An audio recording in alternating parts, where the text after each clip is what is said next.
I talk about identity shift. Who do we need to become to build wealth?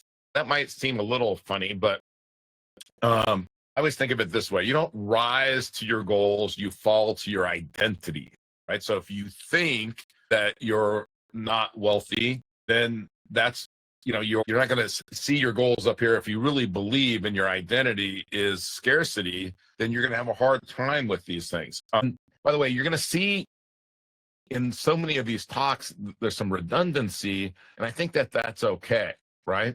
Because when you think of you don't rise to your goals, you fall to your identity, it's not about tactics. It's about transforming who you are at your core, right? Who are you? And I think about this in exercise and health and food. And it's funny, you make these small changes and then you identify differently. Like, again, somebody at the driving range, and I'm hitting the golf ball further than I ever have at 59, and I'm getting stronger, right? And so I'll get these comments from guys, and it's like, I don't have to do that, because I don't know if they think because I'm single that I have to, like, I want to be in great shape. If I was married, I'd want to be in great shape, and I'd want to be healthy, and I want to extend my life. But, it's like they're identifying me with the guy that, like, eats this way on the golf course, or has the gallon water jug to make sure I'm hydrating, or, is work, I don't work out before on the days I play golf. Well, you play golf 4 days a week, so you're not going to work out at all. Like I play better golf when I work out in the morning, but I work out in the morning early, right? But you start to create this identity of somebody who is into health, right? And that's cool. But you got to create that same identity for being that wealthy person. And so most people are broke. Most people are broke not because of lack of opportunity, but they've never made the leap from their old identity to the one that attracts and commands wealth. Okay, so here's like just a quick story. When I was grinding and building a practice, and I got to $700 million under management when I was, a money babysitter, I still felt trapped because deep down, I saw myself as that kid working in the casket factory. I was working with other blue collar factory workers, and I identified with the worker more than the owner. And so till that identity of worker died and the identity of the owner, and that's when I started buying businesses too, until that old identity died, the next level was impossible. So the old identity was I work for money. Even if it's out there, I'm working, I'm taking them to lunch to get their investments with me. The new identity was I own the game. Right. And when I changed that identity is when people said, hey, Jim, I want you as my partner in this business because you just gave me some great ideas.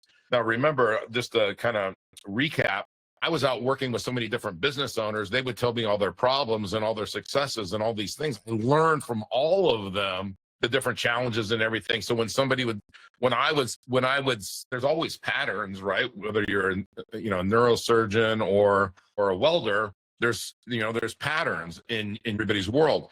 So I saw all the patterns, all the possibilities that were going with these blue collar businesses. So I kind of became an expert by proxy, listening to my clients. And then when I would go and communicate that to the next client, they'd say, oh, that's so smart. You've got to, like, would you be interested in buying into the business or being my partner or whatever? And that's how I changed to that new identity, which was the business expert. Right? Not the guy out there begging for your money to go into my investments, but the business expert. That mindset shift, like some of the shifts that we've got to make to be wealthy. Okay. Time, got to think of time, like we own time to leverage. Remember, other people's time, other people's money, other people's effort, right? That's leverage. We got to go from tasks, systems. Like tasks are, here's all the things I have to do today. Systems are, here's all the things that are going to get done for me today. I don't have to do necessarily, right? And certain things within my unique ability I'll do, but not anything else. And then the other shift, the mindset shift from job to cash flowing assets. That's a hard shift, but you got to make that shift And here's an example of that is I'll use somebody in the news is Elon Musk doesn't work Tesla. He doesn't work at Tesla.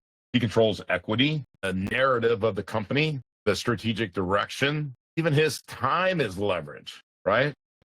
Because of who he is, not just what he does. Like so the question is, where in your life are you still thinking like an employee, even if you own your own business? Because we all do it. We all get in that trap, right? Is hey, that I've got to do on my own. I've got to call that customer. And really that shift is to where, no, you don't. Somebody else can do that, right? And it is scary. Dan Sullivan taught me this 35 years ago. And I fought it. I fought it forever. I kid around and say I'm a slow learner, but I'm a slow learner because I just fought it. So that's the shift from employee to owner to leverage, away from time to assets. Okay. So let's talk about scarcity to abundance, just making that identity shift. So the old identity is there's not enough. I'm worried there's not enough. I even had a little scarcity mentality right there with that and the land dweller. Oh gosh, I wonder how much that thing is. Like, does it matter? No, it doesn't matter. Because I should just say, hey, I want that watch, right? If there's watches I don't want, then I'll trade them in. So old identity, there's not enough. How many times do we feel that? We've been taught to feel that. I mean, that's what Dave Ramsey's all about. There's not enough. New identity. I'm a producer, not a parasite. I produce. I don't live off of somebody else, the host, right? That's what a parasite does. The parasite needs a host. They need the job. They need the company. They need whatever. But I'm the producer. So that mindset shift goes from scarcity hoards to abundance invests. Okay, and I'm using these as examples, right? Scarcity hoards. I gotta save all my money, right? Abundance says, no, I can't. That money's sitting there and is stagnant. It's dying. My money has to be moving. It's got to be invested, right? In what? In real estate, in businesses, in an infinite different ways. So the other mindset shift in that, because the only thing that you can think of if you're thinking scarcity is, what if I lose? And the abundance way to think about it, the way to create action is, what will I miss if I stay stuck? Now that seems like a small little thing, but it's not. It's huge. Like, what am I missing out on? Right? Because that'll motivate you. So Sarah Blakely, she started Spanx. She took $5,000 out of her savings and went all in.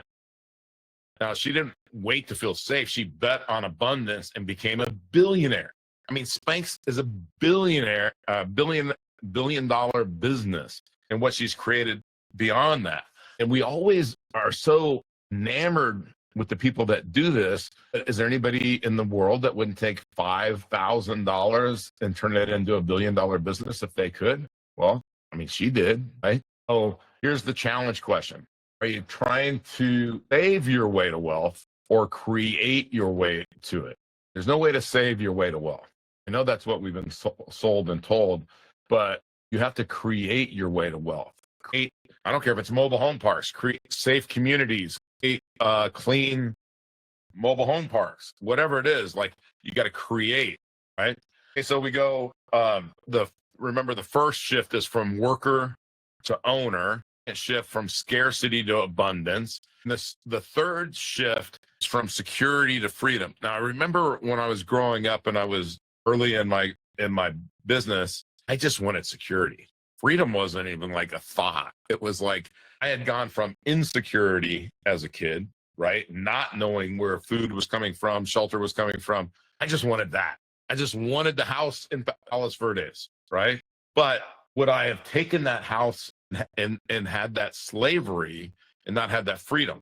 So by the grace of God over my career, I've learned that the security comes from the effort in creating value, and that also creates freedom.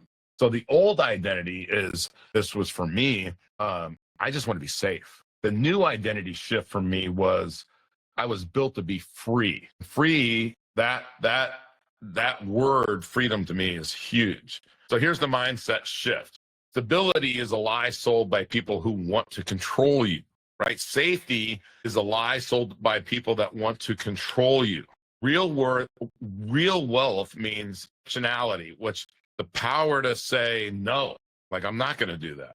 You do that if you have a job and they find you a new job or you find a new job. So, another example of that I was just reading about is a real world example. Keanu Reeves. I didn't realize like he's given away millions of dollars and lives simply and owns his own freedom. It's just like that's what's important to him. Doesn't flex, doesn't owe. That's power to make that choice. And I don't know where he lives or how he lives or whatever, but I was just reading where it's important to him to give away money like that and live simply and own his own freedom.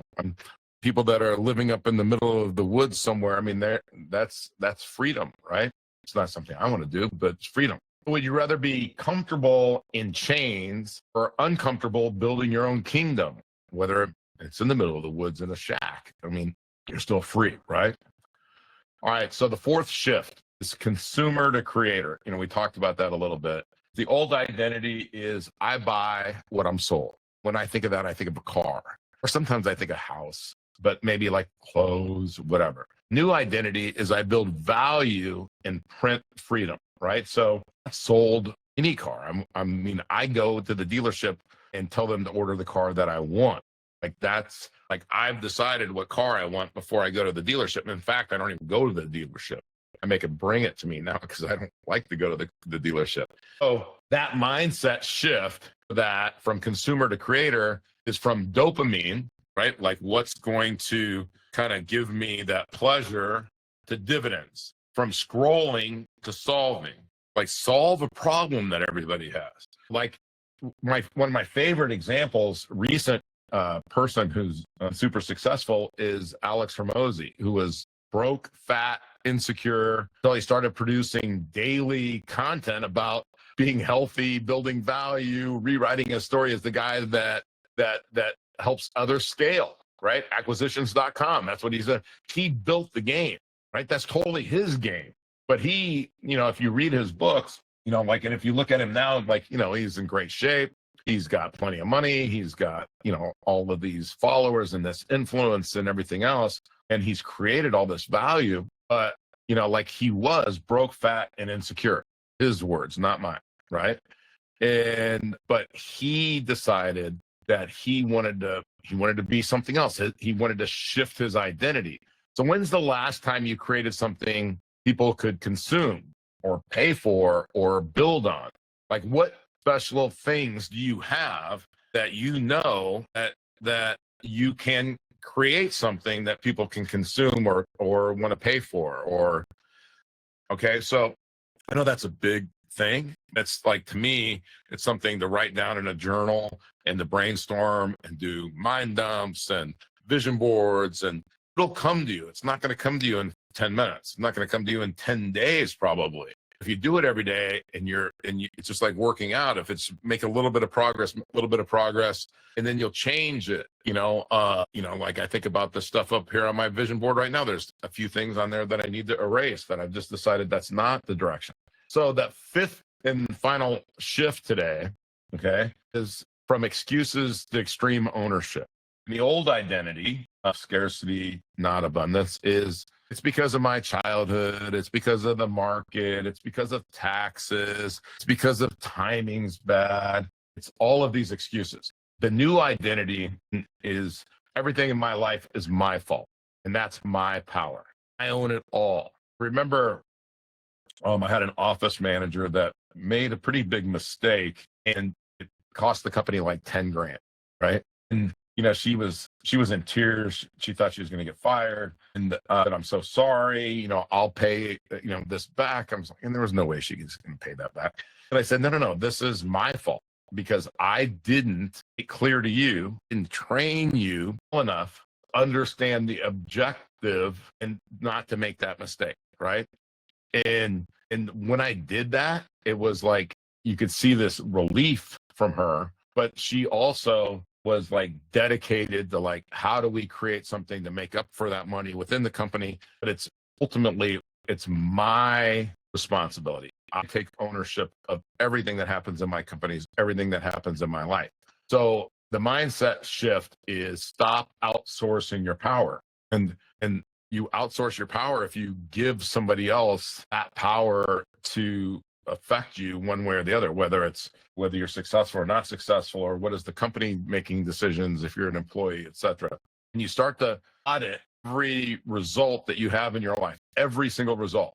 Get on the scale and you're 2 pounds heavier, audit that like a CEO. You're responsible, right? Now, if you gain 2 pounds in one day or something, it's probably water weight. It's not like something to worry about, but like get on the scale every day for a week. And if it doesn't go away or there's something, take responsibility, take ownership of that.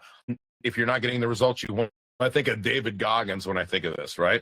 Again, two really kind of people in the, that are really popular right now, Alex Hormozi, David Goggins, and Elon Musk is popular, maybe, inside of the aisle, maybe not so much, but David Goggins, he was abused, overweight, having learning disability, and he decided his life was his job to fix. And now he's a global icon on ownership, for ownership, that mentality of just owning this.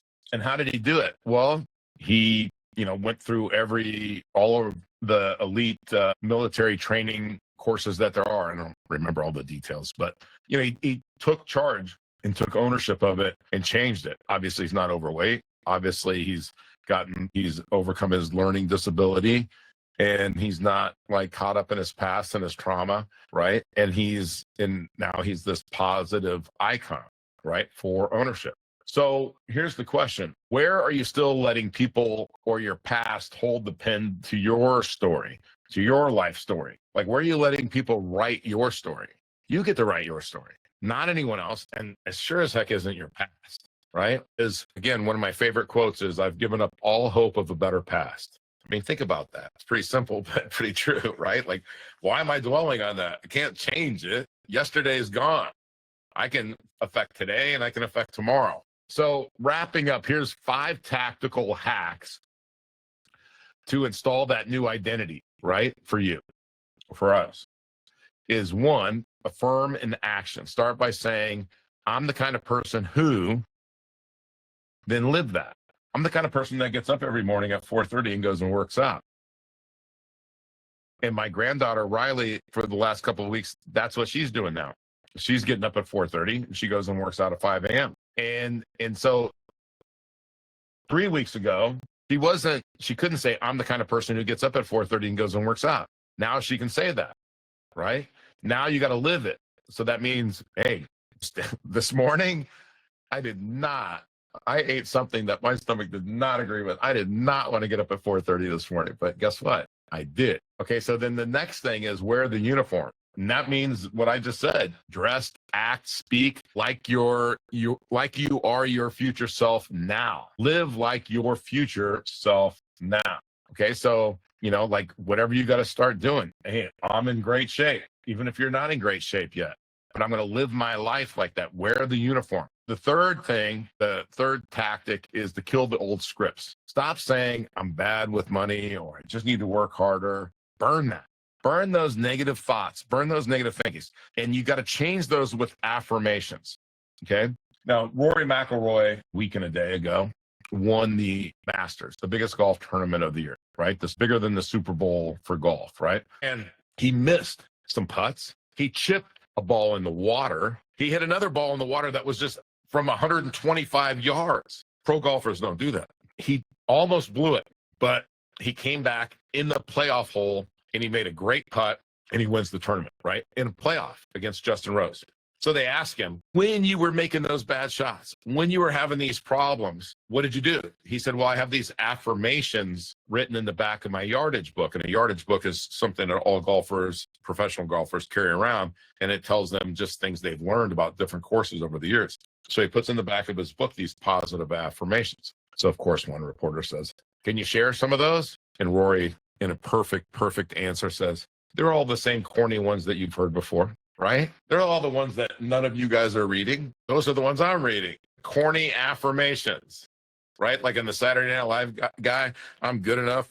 So we kill the old scripts, number 3. Fourth, this is kind of hard, but we run towards fear. If it scares you, it probably builds your new identity, not takes away, right? Is run, that's action. Action cures fear. Action cures everything. You have to take action. You could do all the studying on what you need to eat and what you need to do to work out, and how you need to increase what supplements you need. You can do all of those things. If you don't actually do it, it doesn't matter how much you know. Right? Okay. So when you do all of that, the fifth tactic to hack that new identity is track your wins daily. Okay. So look for proof that you're becoming that new version. Hey, I got up this morning at 4:30 and went and worked out. Right? I've so far today I've eaten everything I'm supposed to eat. I've taken all of my supplements on the times that I'm supposed to take them. If I got to put it in my phone, and as a reminder, all those things are in there. So track that. Look for proof that you're becoming the new version of you, that new identity, and journal it. So, most people will go to the grave clinging to the identity that kept them broke, small, afraid, but you're here. You're here for war. You came to rewrite your future, not with better habits, but with a whole new identity. And so then, what belief, what version of you needs to die today so your wealthy, powerful, and free self can finally live, right? And I want you to ask those questions. So then we're going to, I don't know how we're going to do this, Heather, but I created an identity shift worksheet, and it has a few parts. Who you've been and how have you been operating? Like a worker, consumer? Do I make excuses? Am I looking for security? Have I been thinking about scarcity? Have I been more scarcity thinking? And then write out the truth is this identity has kept me stuck because, and whatever it is, why has it kept you stuck? Who must you become? The wealthy version of me thinks like a owner, creator, investor, visionary. The version of me, that version of me would never tolerate whatever you're tolerating. That version of me wakes up each day and does this. And it doesn't have to be working out. It could be wakes up and learns something for an hour a day. And then part 3 is burn the old, build the new. What beliefs I need to kill off right now. I'm not the kind of person who money is hard because I'll be ready when, what are the things that we need to kill and replace them with, I am the kind of person who I attract money because I take bold action even when, and then we are going to install that new identity. 3 actions that you'll take this week to prove who I am, who I now am, right? And then your new power statement, which is your affirmation. I don't care if it's corny. You're going to say this in the mirror 3 times a day, is I am blank and I build wealth because I blank, right? And then the final commitment is the part of me that has to die today is the person I choose to become starting right now is, and you're going to sign this, you're going to date it. You don't have to share it with anyone. Okay. It's going to be available on the community, and I hope it's helpful. And if anybody like looks at it and does it, and there you go. Heather's already way ahead of me. Is just this one little exercise. Start saying, make that identity shift of I am this wealthy person. I am this free person. Yeah, Nathan, watch the replay because I think this is good. And you know what, Angela, you're right. Never regret working out. This morning, again, I've never missed a workout with my trainer. All right. Never. And I thought at 4:15 or earlier, my stomach was just not doing well.